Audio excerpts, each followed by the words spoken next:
circa 600 CE, to meet the one and only Muhammad. He was said to be the last prophet of God and creator of the Islamic religion. After we are finished talking with him, we will travel to meet Ibn Battuta in his travels. He was the Muslim Marco Polo. He traveled around the world and saw how the Islamic religion was varied in different regions. To get a different perspective on the Muslim religion, we will also interview Queen Isabella of Spain, who was Christian. She was the queen during the Reconquista of Spain, which had impacted the Muslims living in there. Finally, we will talk to Osama bin Laden, who was the leader of Al-Qaeda, a fundamentalist group responsible for terror attacks worldwide. Now, Let's begin our journey. We are now in the year 625 CE, where we will find Muhammad building the first Muslim community. There he is now. Muhammad, can we get a word? Sure. What would you like to talk about? First, we wanted to know how this religion was created. Well, I went to this cave in a mountain and meditated. While I meditated, I was overcome with a power that was greater than I've ever experienced. I was given words from God to recite. I shared it with my family, but no one else for years. And what made you tell more people about this overcoming power that you felt in the cave? I kept getting these messages from God, and I needed to share them with my tribe. My followers and I had struggled to be accepted by the people of Mecca. The people would not trade with us, and we were at the verge of extinction. When the people of Mecca tried to assassinate me, we traveled to where we are today, the city of Medina. And since the creation of the city, my followers have increased. I understand that you cannot read or write, and your teachings were passed down through poems your followers wrote down. Did God actually tell you, "Whoever offereth violence to you, offer ye the like violence to him"? And did he say, "Forgive and ask for pardon for them, and consult them, and in the affair of war, and when thou art resolved, then put thou thy trust in God, for God loveth those who trust in him"? And the only way that people should attack others should be in revenge or almost spite. Innocent persecuting people based on their belief wrong, like it says in the Quran. Whoever shall kill a believer of set purpose, his recompense shall be hell. Yes, this was what God told me to tell my followers, and that is what they wrote. It's like an eye for an eye, and the believer is referring to the people who believe in our one true God, Allah. Muhammad, we thank you for talking to us. We appreciate the insight you gave us on the Muslim religion. Thank you. Now that we understand the beginning of the religion, we can see how it has changed through time by talking to the Muslim Marco Polo, Ibn Battuta. Ibn traveled much of the known world between 1325 and 1349, going everywhere from Morocco to the empires of China and India.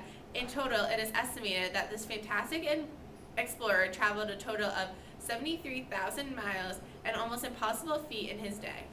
Let us now travel back to the year 1355 to see how Islam has changed in the 725 years since our interview with Muhammad.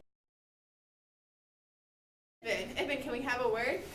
Sure. Thank you for having me. So Ibn, as a very worldly man, how do you believe Islam has changed since Muhammad's time? The Islamic world today would be virtually unrecognizable to our Prophet Muhammad. Since his death, the Dar al-Islam has expanded greatly beyond the borders of the Arabian Peninsula. The Islamic faith has spread its influence across the world, from my home in Morocco, all the way to the far reaches of India. First the Umayyad and eventually the Abbasid caliphates established cosmopolitan centers of learning and culture. Sadly, Baghdad, one of the greatest cosmopolitan centers of the Islamic world, was sacked by Mongol invaders in 1258 before it could experience its grandeur. Overall, I do believe Muhammad would be pleased and impressed at how the Muslim world has changed and adapted. Do you consider Islam a strict religion, or would you say that Islam is relatively flexible and adaptable? I was born in the Moroccan city of Tangiers and was raised under moderately conservative Muslim ideals, where the women are expected to be modest and the men provide for the family. My whole adolescent life, I believe these social roles applied to everybody throughout the Islamic world. My voyages proved me completely wrong. At age 21, I went on my first Hajj to Mecca and experienced the true diversity of Islam. Throughout my continued journeys, I experienced more and more diversity within the realm of Islam. As I entered the kingdom of Mali, I realized just how flexible the rules could be. I witnessed scantily clad women in the presence of men.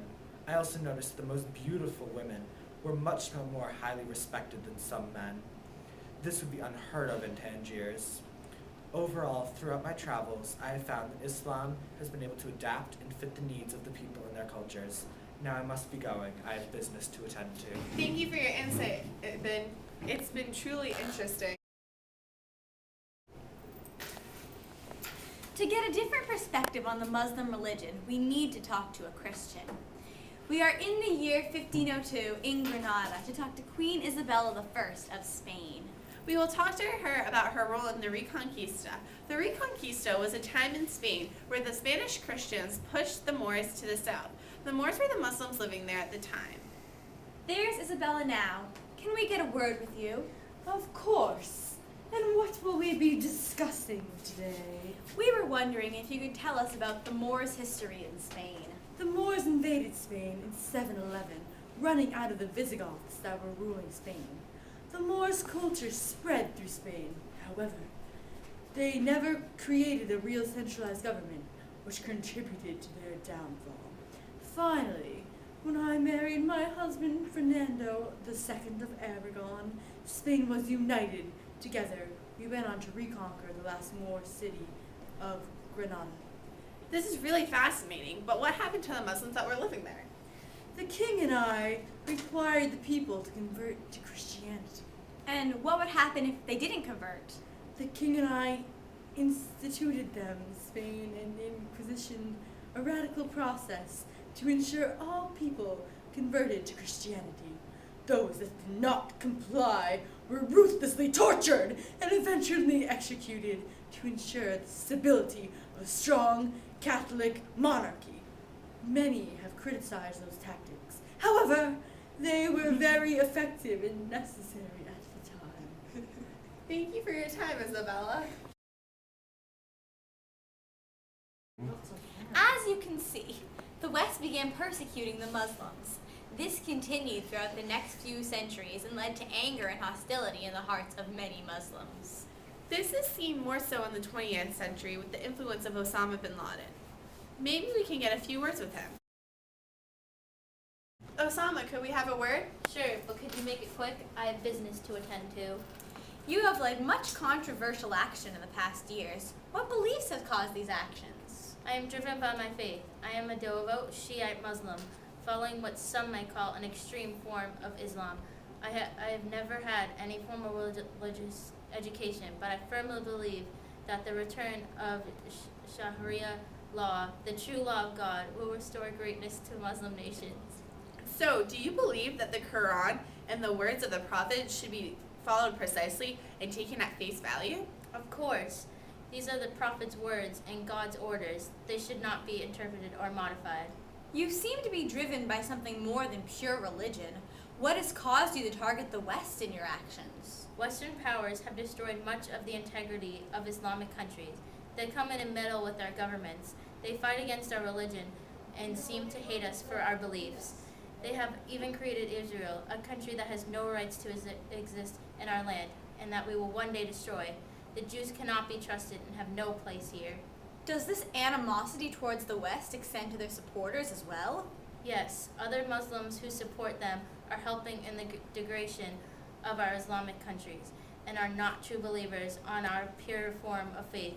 Those who practice other forms of Islam are still enemies in our jihad. Could you explain jihad? Jihad means struggle. It is the struggle against non-believers and those who will try to hinder the power of our religion. So, I have led jihad against the West and other enemies with my country and internationally. I think you call it terrorism. Thank you for your insight. Well, wasn't that a journey? We got the perspectives of many people today on our travels. Now we understand a little bit more about the Islamic faith and how it has changed over time to what it is today. We saw why fundamentalist groups were created. They wanted revenge based on the Quran is allowed. We see the change of Islam during Ibn Battuta's travels. A special thanks to all the people that were willing to be interviewed today. Have a good afternoon. This has been the Time Channel. See you next week.